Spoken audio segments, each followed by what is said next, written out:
Hello, Namaskar. This is Firstpost and you're watching Vantage with me, Palki Sharma.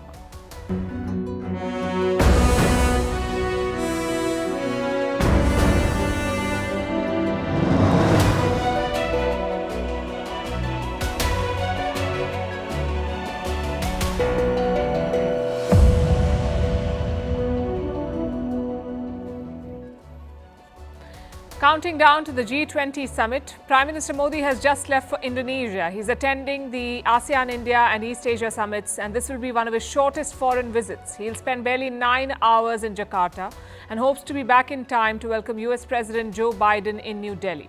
In fact, leaders have already started arriving for the G20 summit, but most headlines focus on the one who's not coming. What is stopping Xi Jinping? A new report talks about some interesting and significant developments. Apparently, the Chinese president was pulled up by Communist Party elders. They're not happy with the direction that China is taking. We'll tell you more about it and Xi Jinping's response. Meanwhile, the Pakistan Prime Minister says the Taliban is using American weapons to attack them. In India, there's a lot of buzz over ticket sales for the Cricket World Cup. In Africa, a major clash leaves 53 troops dead in Burkina Faso.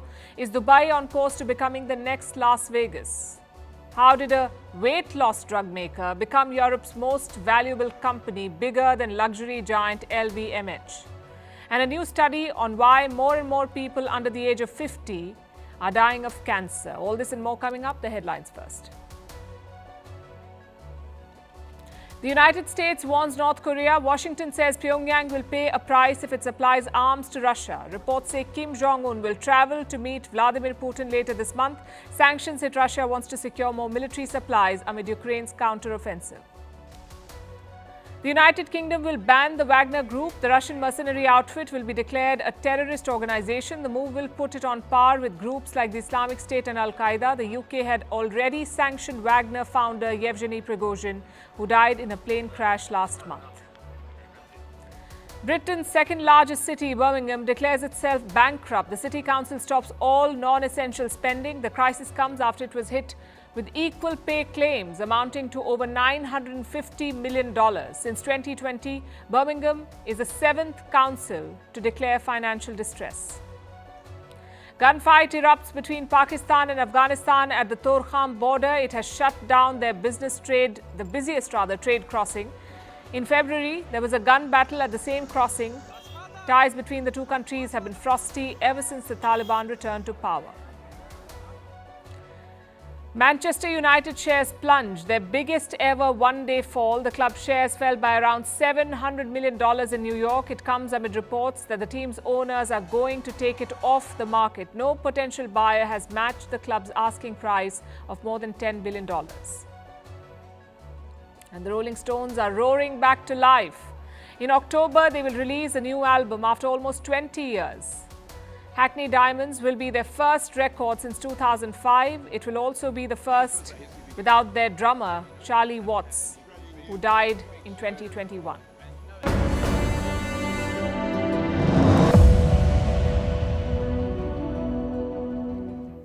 Xi Jinping is not coming for the G20 summit in New Delhi, but you already know that. What we don't know for sure is why. If the idea was to avoid scrutiny, it has boomeranged. There is now an intense spotlight on China. Every day new stories are emerging. Beijing refuses to clear the air. Tonight we'll tell you about the latest theory doing the rounds. It says Xi Jinping has been reprimanded. By whom? Party elders. And they are a powerful bunch. They're not happy with the Chinese president, and they're letting him know that. This is a rare instance of division within the Chinese establishment. Usually, critics of Xi Jinping end up behind bars or they just disappear. But this time, it's different. Senior Communist Party members are unhappy with the president. A few weeks ago, they held a secret meeting in China. It happened in a suburb of Beijing. The participants were Communist Party elders. They're like patriarchs in a family. And I say patriarchs because there are only men. No woman has ever made it to the top rungs of Chinese leadership. Now, these are men who have retired from official positions, but their influence in the party is still strong, so much so that they can shape Chinese policies. So these leaders met secretly outside Beijing. One of the key faces there was this man. His name is Zheng Qinghong. He is the former vice president of China. Zheng retired from government in the year 2007. He was a close ally of Jiang Zemin, the leader who presided over China when it was opening up. Jiang Zemin was president of China from 1993 to 2003, and Zheng was like his right-hand man. He also had a role to play in Xi Jinping's rise. Xi Jinping was his protege.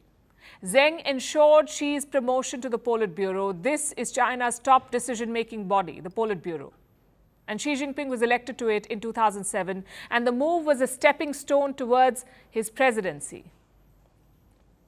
So you could say that Zheng paved the path for Xi Jinping's rise, which is why his opinion matters so much.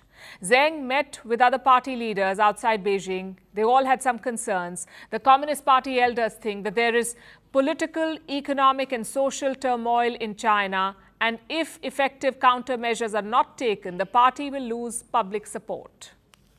In fact, let me quote from what they said: "We cannot have more turmoil." So they expressed concerns and they decided to do something about what was happening.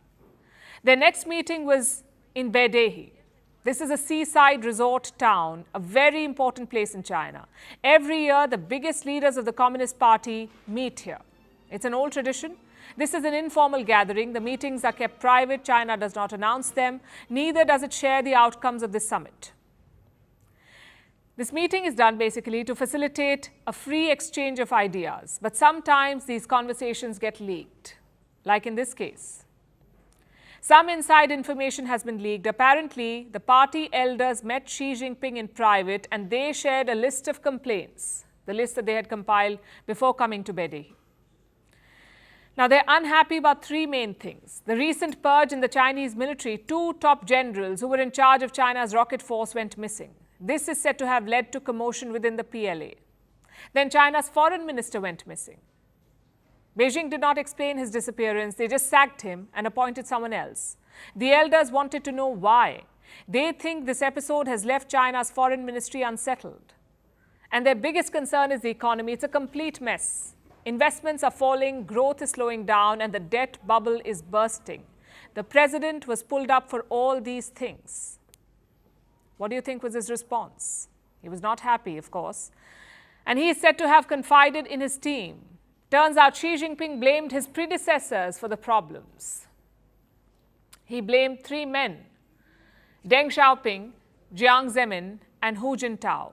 He blamed them for the issues that are plaguing China today. We have some quotes. This is what the Chinese president reportedly said: "All the issues that were left by the previous 3 leaders are on my shoulders. I've spent the last decade tackling them, but they remain unresolved. Am I to blame?" That's apparently Xi Jinping venting after being pulled up by the party elders. Then he told his team to fix these problems, especially the economy. You see, it's the lifeblood of the Communist Party. In a country where political and social freedoms are curtailed, economic growth is the bargain that the government offers. If that too is lost, it poses existential challenges for the regime in Beijing. China's growth story looks bad, so much so that they've decided to stop releasing youth employment data. The decision came with a speech of Xi Jinping. Listen to what he said then. "We must maintain historic patience and insist on making steady, step-by-step progress." So he's asking for the party's patience. The speech was released around the time when the Beidehi summit ended. Now the timing makes sense. Does this have something to do with the G20 no-show?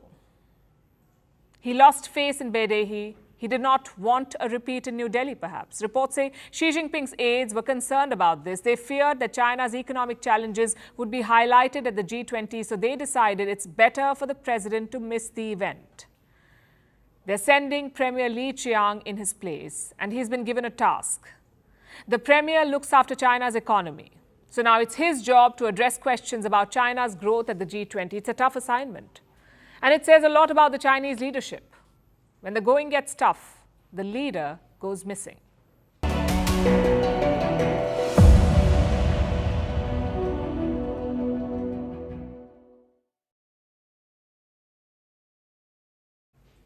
So Xi's absence is the talk of the town. Some believe it could derail India's agenda for the G20 summit, maybe shift the spotlight from important issues. But New Delhi does not seem worried. Foreign Minister Jaishankar has spoken about the 2 absentees. Xi Jinping and Vladimir Putin. The minister said such decisions are not unusual. He also said they have nothing to do with the host, India. Listen to this.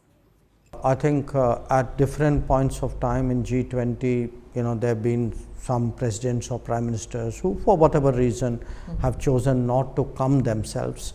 But that country and that country's position is obviously reflected by whoever is the representative on that occasion. I don't think it has anything to do with India. I mean, I think whatever decision they make, they would know best. A bit generous, I would say. Putin's decision is indeed understandable. He's a wartime leader. He also has an international arrest warrant. But Xi Jinping's decision is not. He just visited South Africa for the BRICS summit. So not coming to India is questionable. It has all the makings of a sabotage. The United States has alluded to this. Their national security advisor was speaking about Xi Jinping's absence. He said, if China wants to play spoiler, it's their choice. As far as the question of tensions between India and China affecting the summit, really that's up to China. If China wants to come in and play the role of spoiler, of course that option is available to them. What I think the chair, India, will encourage them to do, what we, the United States, and every other member, virtually every other member of the G20 will do, is encourage them to come in a constructive way. Certainly less generous. But what about Jake Sullivan's president? Has Joe Biden survived the Wuhan virus scare? It seems like he has. Biden took another test on Tuesday, and that one also returned negative. So the White House has confirmed that Biden will travel to India after all. He's expected to depart Washington on Thursday, and on Friday he will hold talks with Prime Minister Modi. If you think that's early, well, think again. Biden is coming just 2 days in advance. Some leaders are already in New Delhi, like Bola Tinubu. He's the president of Nigeria. He and his delegation arrived in New Delhi on Tuesday. In case you're wondering, yes, he's the first head of state to arrive for the G20. Over the next few days, many more will be landing in New Delhi. In fact, the exact number is still not clear. You have around 20 leaders from member states. Then you have 9 invited countries. You also have heads of international organizations like the United Nations, the World Health Organization, the World Trade Organization, and the like. So simply put, the world will be run from New Delhi for 2 days. Of course, that means a lot of work. You need top-class surveillance, adequate security, proper connectivity, and of course, a lot of pomp. We told you about that yesterday, about what the cost will be. Around 1,000 crore rupees, which is $120 million. Let's take a closer look at the preparations then, starting with the airport. Each world leader will be traveling in their own plane. We're talking about high-value assets. Reports say the government is expecting at least 50 VVIP planes, 50. Where do you park them? 50 VVIP planes. The Delhi airport has around 220 parking stands. Most of the VVIP jets will be stationed there. A handful of them, like the US President's Air Force One, will be parked at the Palam Air Force Base. Will these arrivals hurt civilian traffic? Well, the government is trying to avoid that, but chances are it will. Flights on 4 dates have been reduced: September 8th, 9th, 10th and 11th. Airlines have been asked to cancel 25% of flights from Delhi on these days. That's around 160 flights. Some carriers have already started informing their passengers, if you have a flight on these dates, check with your airline, make sure it's not cancelled. And if you're looking to book, expect price surges and disruptions. As for the airport itself, it's all decked up. You can see lots of sculptures, fountains and murals. All of them have common themes. It's either India's G20 logo and presidency or something about Indian culture and history. So arrival done, now to hotels. Around 3,500 rooms have been booked across Delhi and nearby areas, 3,500 rooms. Some 10,000 hospitality professionals have been mobilized. Again, the focus is on Indian culture, the food, the decor and the welcome ceremony. All of it has been organized in line with the Indian culture. Across the city, final touches are being added, like painting pavements, brushing up statues, and watering public gardens. The people are also excited. Yes, they're bracing for some major disruptions. At the same time, there's also some curiosity. Most Indian youngsters have never seen a diplomatic event of this scale. Listen in to some of them. It's a time for India to highlight itself in front of the world, and the government is doing a great job. They're cleaning the roads and they beautified the Pragati Maidan where the whole show is going to happen. So I'm feeling great about it. It's a proud moment for being an Indian. It's a great privilege and opportunity for India to host this G20, and as we can see the preparations that are going on, one thing that is really a benefit of this, that we are cleaning our city, that is really good. Well, this was the government's idea to democratize the G20, to use this as a teaching experience for India's youth. In fact, Prime Minister Modi spoke about this in his interview to Money Control. It was a long and detailed interaction, but three things stood out. First, his emphasis on the India model of growth. Listen to what he said, I'm quoting. When global leaders meet me, they're filled with a sense of optimism about India. They're also convinced that India has a lot to offer. India's growth is being achieved with a human-centric approach that can be replicated in other countries too. Now, this is important. We've heard about America's capitalist model. We've heard about China's pseudo-communist model. Now, Prime Minister Modi is highlighting the India model. Secondly, the question of G20's future. Again, let me quote from what the Prime Minister said. It would be a good idea to seek the views of nations outside the G20, especially from the global south. Institutions that cannot reform with the times cannot anticipate the future or prepare for it. When it is seen that institutions cannot act against those who violate the global rules-based order, they risk losing credibility. Is that a message to China? It could even be a message to India's partner Russia. Either way, the point is quite clear: evolve to survive. And finally, point number 3. India's imprint on the G20, and I'm quoting again. We are a nation that looks at the world as one family. Our G20 motto says that. In any family, every member's voice matters. Our democratization of the G20 presidency is our investment in the capacity building of the people, especially youth. Again, it's the India model. The idea is to make policy more people-centric, to make people feel like the stakeholders that they are. I know that's a lot to expect from one summit. So let's see what the weekend brings. But before we end the story, here's a glimpse of where the main event is taking place, Bharat Mandapam. These night shots are from yesterday. The whole building is bathed in lights and lasers. The G20 member flags are visible in the front yard. You can also see this new statue. It's around 27 feet tall. It's a statue of Nataraj, a dancing depiction of the Hindu god Shiv. So New Delhi is ready and waiting for the G20 leaders. No expenses or effort has been spared. Now it's all about the execution. We'll be tracking all the updates throughout the next couple of days.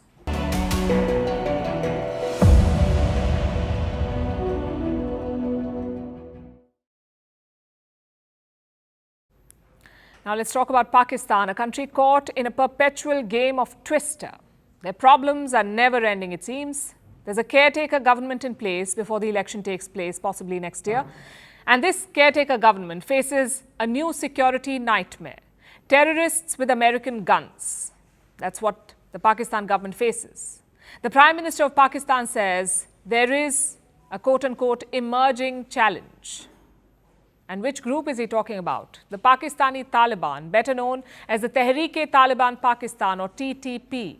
They are using American weapons and launching attacks on Pakistani soil. Where did they source American weaponry? From Afghanistan. The TTP is friends with the Taliban. And when they returned to power, the Taliban, when they returned to power, they found a huge cache of American weapons. The US forces had left these weapons behind, and the stockpile was massive. It had night vision goggles, guns, ammunition, armored vehicles, even helicopters. The US left all of this behind. Do you know what was the total value of this stockpile? We have an estimate from April last year. The equipment is worth around $7 billion. Americans left weapons worth $7 billion for the Taliban. And how did the Taliban reach this stockpile? You see, the US had supplied these weapons to the Afghan government. They were supposed to be used by the Afghan army. But 2 years back, the government and the army fell. The Taliban took control of Kabul, and they also seized this arsenal. And since then, these weapons have been showing up everywhere. Indian authorities found them too, in Jammu and Kashmir. We're still talking about American weapons found in the hands of terrorists in Kashmir, those who crossed over from Pakistan and tried to create trouble in India. The Taliban has been selling these weapons. Weapon bazaars have sprung up in Afghanistan. American assault weapons are being sold there. Like the M4 gun, it has a price tag, $2,400. These markets have hardware from other countries too, like Russia's AK-47 rifle. It's a relatively cheaper weapon than the American M4. The Russian gun sells for as little as $130. So the Taliban are now arms dealers, the TTP are their clients, and Pakistan is their target. The TTP is going after Pakistan's security forces, their soldiers and the police. And they're increasingly coming under attack. Terrorist attacks in Pakistan are rising. Last year, there was a 27% spike in the number of attacks. There were more than 200 terror attacks in Pakistan, and they killed more than 400 people. Pakistan has blamed the TTP for the surge, and the group agrees. They're taking credit, in fact, for all these attacks. Let me show you some pictures. They were released last year when the TTP attacked the Pakistani forces. They struck in two districts, South Waziristan and Bajaur. Apparently, the TTP used snipers. The shooters fired a dozen times. They used sophisticated equipment like thermal night vision and long-range rifles. Experts say Pakistani troops are struggling to repel these attacks. Last week, there were two more attacks. Again, the TTP was behind them, and the target was the Pakistani army. The first attack happened in Khyber Pakhtunkhwa. It was a suicide bombing. A terrorist on a bike rammed into a military convoy. The bike had explosives. 9 Pakistani soldiers died in this attack. The second attack was near the Afghan border. 2 Pakistani soldiers were killed here. One of them was a major. The TTP struck again today, again in Khyber Pakhtunkhwa. They attacked the Pakistan army near the border. Reports say the TTP has captured 2 security checkpoints. Now, this group is becoming a serious threat for the Pakistani army. In July, even the army chief acknowledged this. He said the TTP was using safe havens in Afghanistan. So indirectly, they're blaming the Taliban for their security issues. And the Taliban is a group created by Pakistan, nurtured, sustained, and brought back to power by the Pakistani regime. Now, the same Taliban is supporting the TTP. Pakistan wants Kabul to crack down. Instead, the Taliban is offering them advice. In July, Pakistan dispatched a special envoy to Kabul. It was a 3-day trip. The envoy had a simple assignment. He was supposed to meet Taliban leaders and deliver a stern message. Pakistan demanded, quote-unquote, decisive action against the TTP. Islamabad said, and I'm quoting again, its patience was wearing thin. And what was the Taliban's response? They met the envoy several times, but they refused to take action. Instead, they told Pakistan, and I'm quoting, to pursue the path of peace. The Taliban said Pakistan should talk to the TTP, talk about chickens coming home to roost. Pakistan propped up the Taliban to hurt India and others. They wanted a puppet regime in Kabul. Now that puppet has sprouted a mind of its own. It is offering diplomatic advice to Pakistan. Rawalpindi's grand strategy has been appended by homegrown terrorists.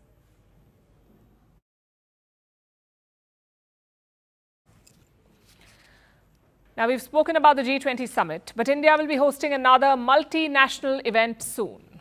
And this one, you could say, is much more popular. I'm talking about the ICC Cricket World Cup. It is starting next month. Around 50 matches will be played across 10 venues. We know what happened when India last played a home World Cup. This was in the year 2011. India won the whole thing. So this time, the expectations are high. Fans are hoping for a repeat of the 2011 magic. Millions of them are also looking forward to a stadium experience, to watch the men in blue live in action. But things are not going to plan. Most fans are complaining on social media they have problems with the ticket booking experience. Take the India-Pakistan match. It is being held in Ahmedabad next month. Fans were eagerly waiting for the tickets to drop. And when they did, it came as a rude surprise. Within minutes, the match was sold out. Now, obviously, this raised questions. The Ahmedabad Stadium has a capacity of 132,000 seats. Surely, tickets cannot be sold out in minutes. So some fans did some digging. They looked into the booking website source codes. You know what they found?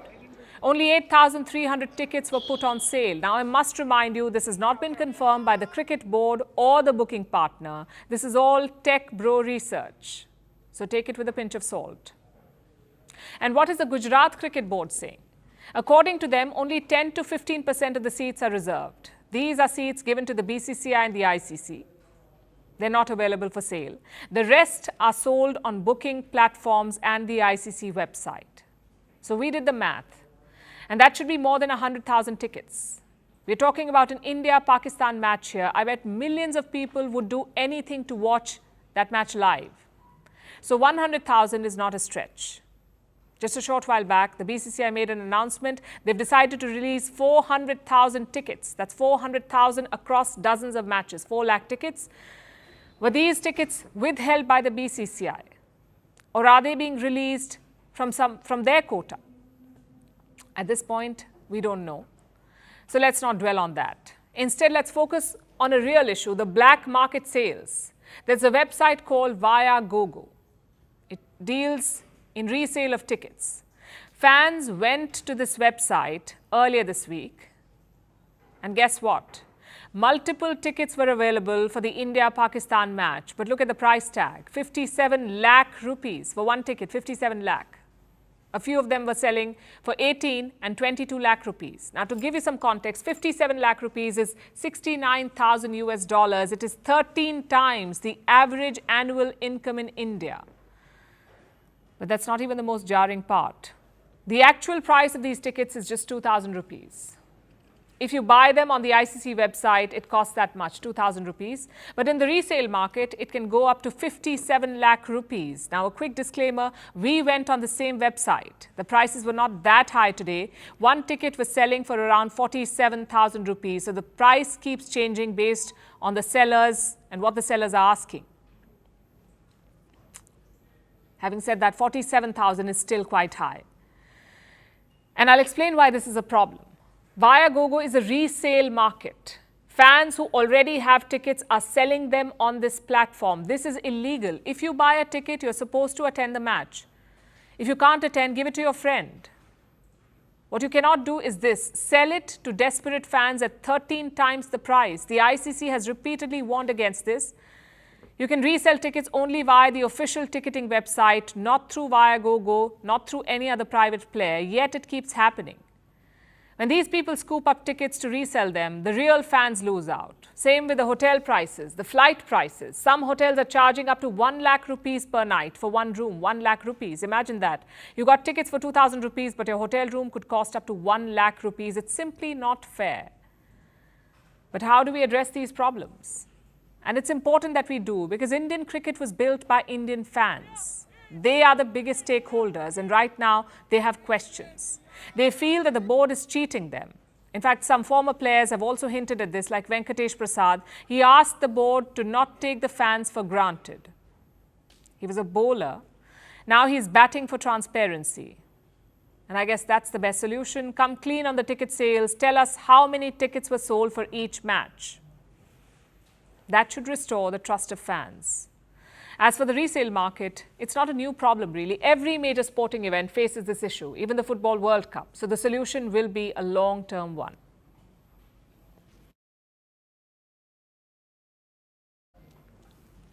Talking about expensive things, how can we not mention the iPhone? It is at the center of the US-China tensions now.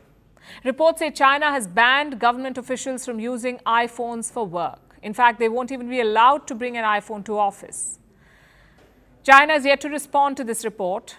Apple too has not issued a statement. So it's still not clear how widespread the orders are. The iPhone is the only foreign-made smartphone with a dominant share in the Chinese market.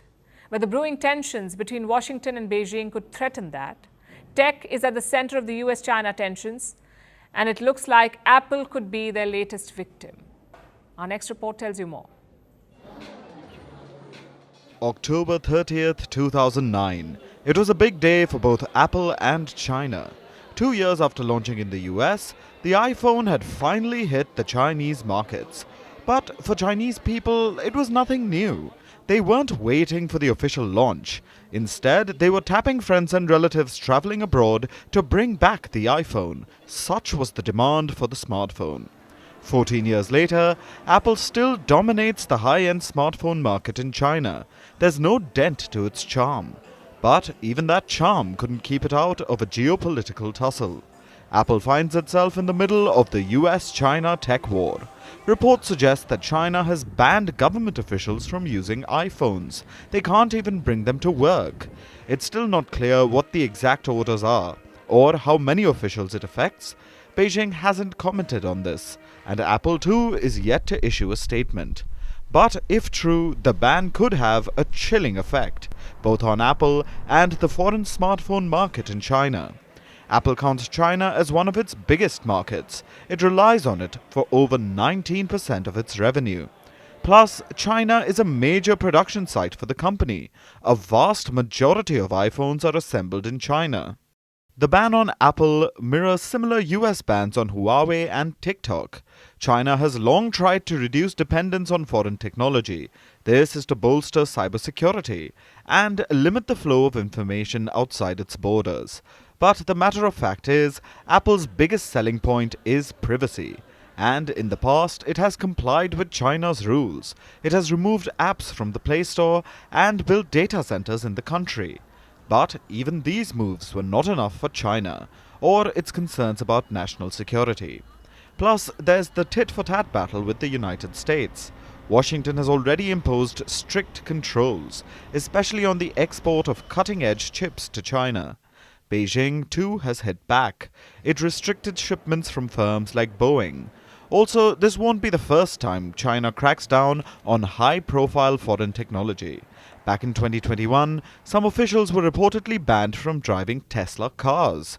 Security services were concerned about the cameras in the cars. They thought it could be used for espionage. So, is Apple the new victim in this tussle? Looks like it. So far, the company has been spared in the tech battle between the two economic powers, but not anymore.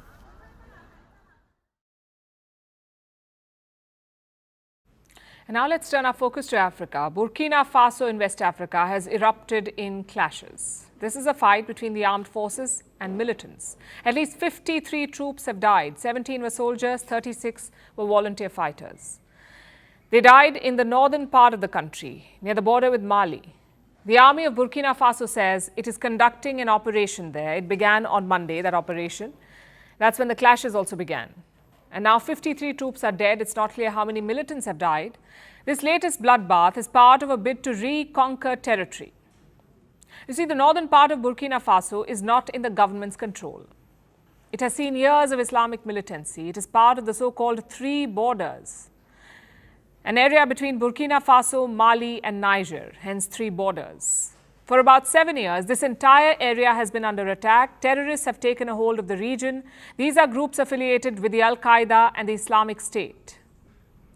In this region, the Islamic State, or ISIS, is called the Islamic State of the Greater Sahel, ISGS, Islamic State of Greater Sahel. Now, for years, the ISGS and other groups have been trying to carve out territory for themselves here, leaving thousands of people dead in their wake. Since 2015, more than 16,000 people have been killed in Burkina Faso alone. 16,000 people. This includes civilians, soldiers and the police. The terrorists also control about 40% of the country's territory. Obviously, this has fueled anger. It has resulted in coups. In fact, all these three countries, Burkina Faso, Mali and Niger, have seen a coup recently. The coup in Niger is the latest one. It took place in late July. Mali has seen 2 coups in the last 3 years, one in 2020 and the second one in 2021. And Burkina Faso saw 2 coups just last year, one in January and the second one in late September. And all the military leaders taking charge have said the same thing. Le mercredi 26 juillet 2023, on Wednesday, July 26th, security forces gathered to put an end to the regime of the Seventh Republic. Our action is motivated by the sole desire to preserve our beloved homeland in the face of the continuous deterioration of the security situation of our country. nos objectifs ne sont autres que de donner. Our objectives are none other than to breathe new life into all our compatriots afflicted by this conflict. It is also to envisage indigenous development relying only on ourselves. They say they took over to provide better security to their people. The military needed to be in charge to end the militancy. But has that really worked? We mentioned that 16,000 people have been killed in Burkina Faso since 2015. 5,000 were killed this year alone after the two coups. These latest clashes have seen the most casualties in months, but that does not mean smaller attacks have not taken place. Look at this, 60 people killed in late April, allegedly by men in military uniforms. Burkina Faso insisted that these were militants.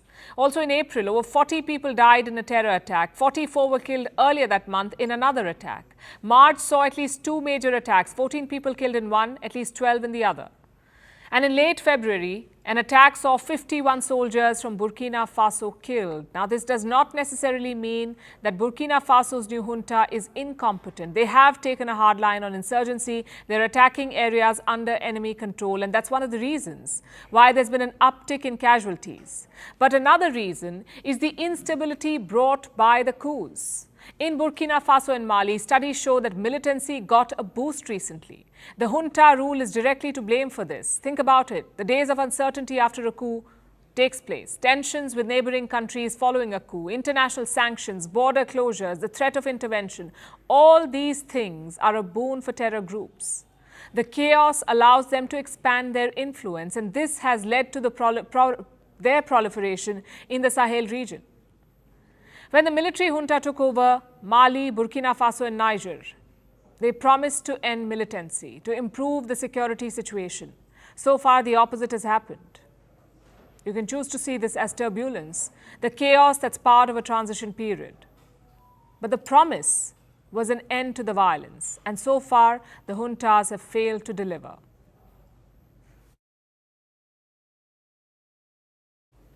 Now let's turn our attention to West Asia. What happens in Vegas could soon happen in Dubai. The United Arab Emirates has appointed a new gaming authority. It's not clear what gaming here refers to, but guess who has been hired to lead this federal entity? Veterans of the US gambling industry. The world is betting on a years-long speculation. The UAE could become the first Gulf state to legalize casinos. You see, Islam prohibits gambling. The UAE has strict regulations against it, but the country could wave aside religious criticism and decriminalize gambling. After all, the stakes are quite high. The UAE wants to triple its tourism revenue, and what better option than gambling? It could pull in over $6 billion in revenue every year. Our next report tells you more.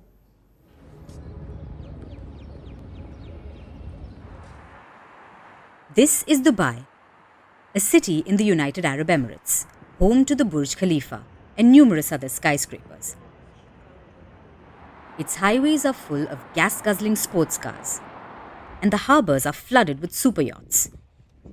In Dubai, money doesn't talk, it screams. With its glitzy desert landscape, it's become the city of choice for international stars and businessmen. It's often called the playground for the rich. But lately, Dubai has garnered another nickname, the Las Vegas of West Asia. Not just because Dubai is known for its party life, but also because, much like Nevada's Vegas, it could soon become a gambling hub. The UAE has set up a new gaming authority. It's called the General Commercial Gaming Regulatory Authority. It will facilitate and manage the quote-unquote economic potential of commercial gaming. Now, no one knows what the word gaming here refers to, but most are betting on, you guessed it, gambling. For starters, the federal authority is being led by veterans of the gambling industry from the US. In 2018, Dubai began playing host to the famous Caesars Palace, the only branch of this hotel chain that doesn't offer gaming amenities. Meanwhile, resorts like MGM and Wynn that are popular for casinos are under construction in the desert nation. They've announced plans to set up gaming facilities. Again, with that word. The UAE doesn't want to come out and clarify the term just yet. Many believe the UAE could decriminalize gambling. So why can't the UAE just say it out loud? Because this will be a controversial move. You see, Islam prohibits gambling, and the UAE has strict regulations against it. If caught gambling, one could face up to 2 years in prison. Countries like Egypt and Lebanon allow gambling. So does Malaysia, which is a predominantly Muslim nation.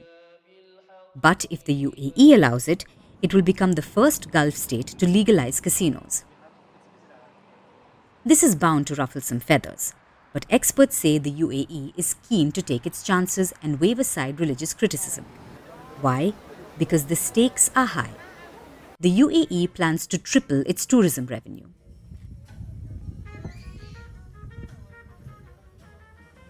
Last year, tourism accounted for 9% of the Gulf nation's GDP. It drew in about $45 billion. By 2031, the government hopes to increase it to $121 billion. So the UAE wants to attract high-spending tourists and is willing to go all in. The introduction of resort-style casinos, much like those under construction in Dubai, could bring in the big bucks. Reports say the UAE could pull in over $6 billion of gaming revenue annually. That's not far from the Vegas gaming revenue. It made a record-breaking $8.3 billion last year. Some say Dubai could even surpass Vegas in the long run, because unlike Nevada, it will probably target high-end and high-net-worth individuals. No one is sure if that will actually happen, but one thing is clear.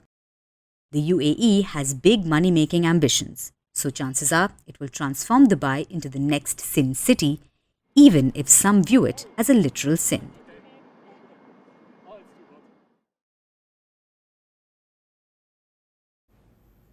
What's the best time to be a pharma company? From recent experience, I would say pandemics. It's like bonanza season for big pharma. Your products are flying off the shelves. But the current pandemic is almost behind us. Yet one pharma company is on a roll. Novo Nordisk. It's a pharma company based in Denmark. As of today, it's the most valuable company in Europe. More valuable than these guys, luxury brand LVMH.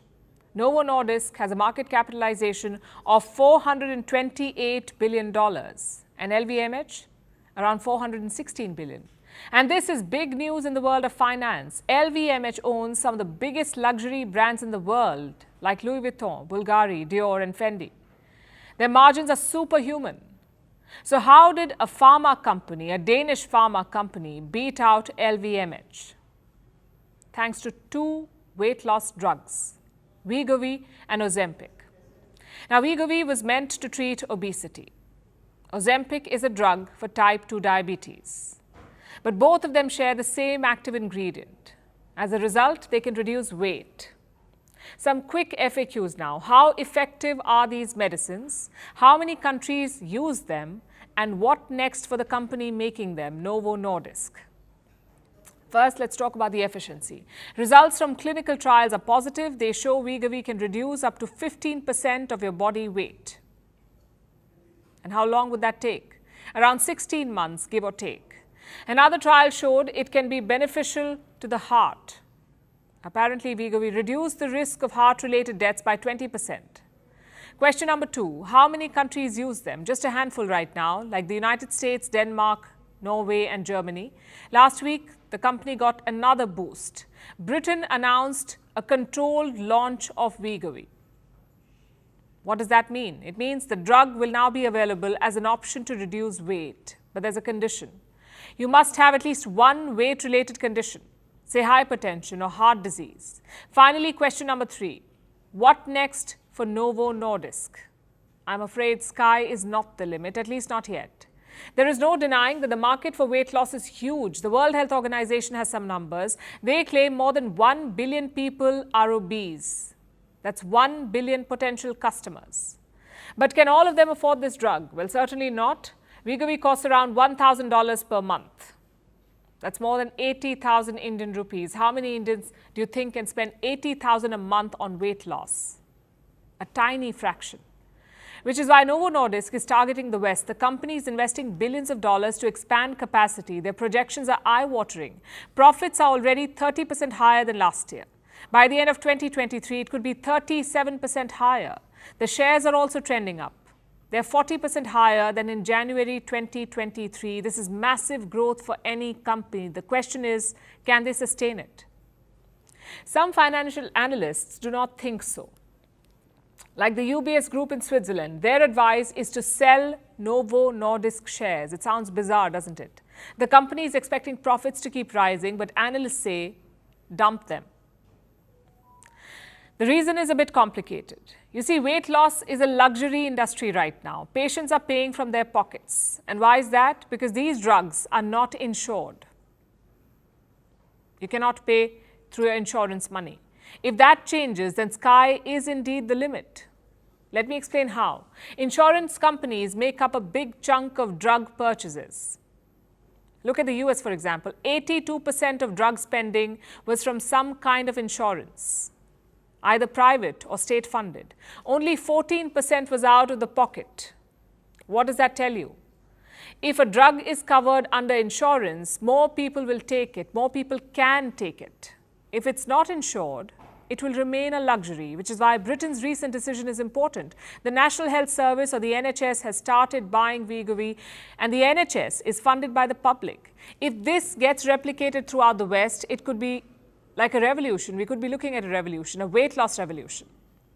But insurers are pushing back. They need more evidence on the heart disease claims. They also say it's too expensive. So going forward, this will be a huge debate because let's face it, obesity is a major issue. Some reports say half the world could be obese by 2035.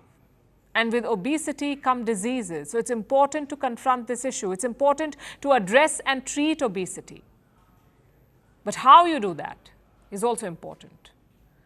Are $1,000 drugs the ideal answer? For some patients, maybe. But for all obese people, maybe not. Drugs like Wegovy come with side effects, some mild, some serious. The serious side effects include kidney problems and depression. But Novo Nordisk says these are rare. Of course they do. Another issue is the time frame of this medication. Doctors say it has to be taken for a long time. If you stop, you could regain the lost weight. So this is not a quick fix. It's a long-term fix, which is why you should consult your doctor. Do not listen to magical experiences on TikTok or YouTube because pharma companies' bottom lines do not determine your medical needs. Only your body does.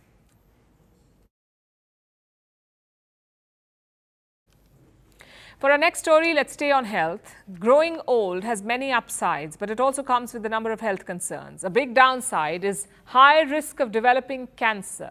Increasingly, age is a key risk factor. It has been well documented. But now a new study, the largest of its kind, puts more weight on this grim trend. It says cancer in people under the age of 50 is becoming more common. And how? Cancer cases in the under 50s increased by about 80%, 80% increase. And this happened in the last 3 decades, the world over. More than 1 million people below the age of 50 are dying of cancer every year, and this could increase by another 21% by 2030. What's behind these distressing numbers? Our next report tells you. The world is contending with a disease that's growing as rapidly and silently as a tumor, and now it's preying on the young. We're talking about cancer. As people grow older, the risk of developing cancer increases. Advanced age has been considered a significant risk factor. But now, research says even the young aren't safe, and people under 50 are increasingly becoming susceptible to the deadly disease. According to a new study, the number of under 50 people being diagnosed with cancer has risen by 79% in the past 3 decades the world over. Cancer occurring in adults between 18 to 49 years is known as early onset cancer. In 1990, global cases of early onset cancer stood at 1.82 million. In 2019, they increased to 3.26 million. It's important to note one thing here. There has been a 40% rise in the total population in the past 3 decades. But even so, a rise of about 80% is alarming. And that's not all. Not only the cases, but the deaths are increasing too. Over 1 million under 50 people are dying of cancer annually. That's a 27% increase in 3 decades.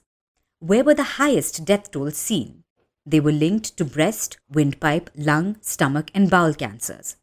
But while the young across the world are being diagnosed, like most diseases, it's not equally spread. The highest incidence rates were in North America, Oceania, and Western Europe. This study is the largest of its kind, but it isn't the first to show this trend. Cancer records from 44 countries agree with this.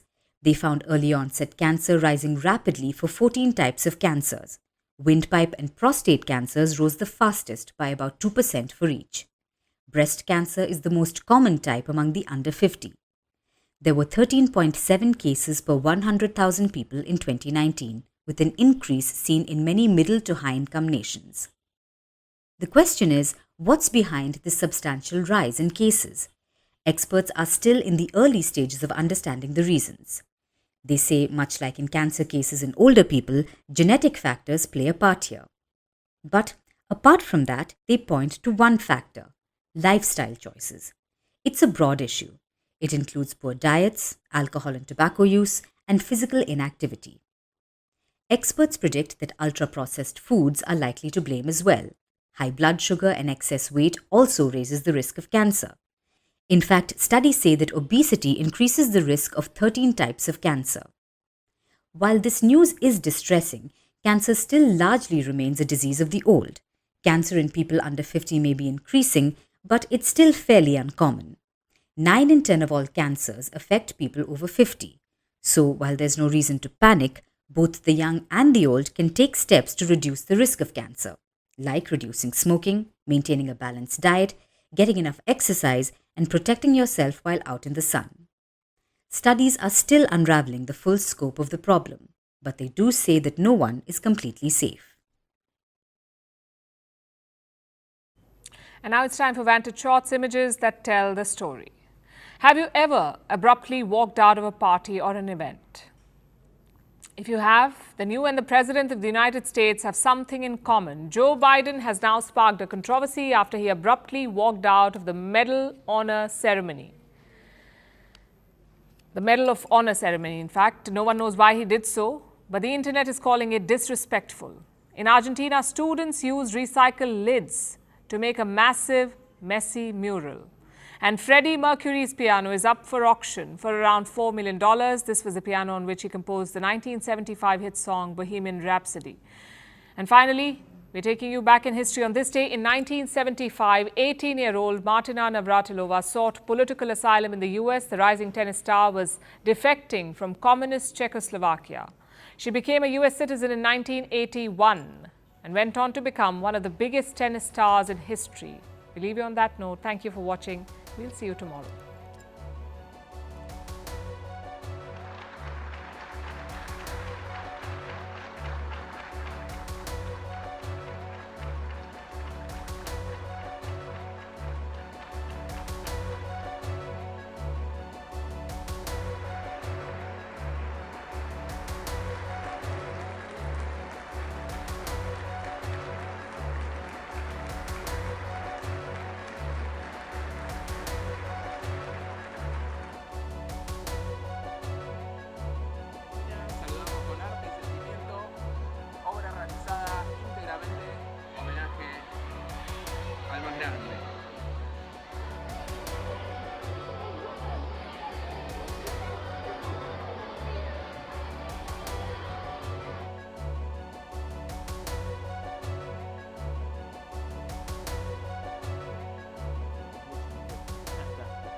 We've crossed 2 million subscribers on YouTube. This is arguably the fastest growing news platform, and we can't thank you enough for fueling this growth.